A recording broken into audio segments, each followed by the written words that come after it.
Theme મુજબ પાનથી colour કરવાનો છે. પાનને મસળીને કલર કામ કરો. સરસ સરસ, વેરી ગુડ. આજની થીમ શું છે? પાન અથવા ફૂલ મસળીને રંગકામ કરવાનું છે.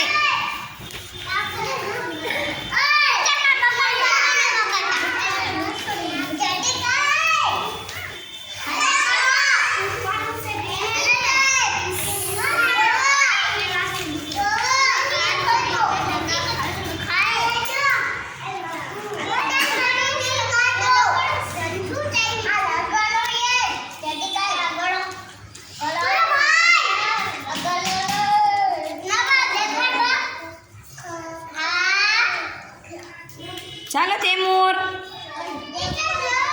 કર બેટા.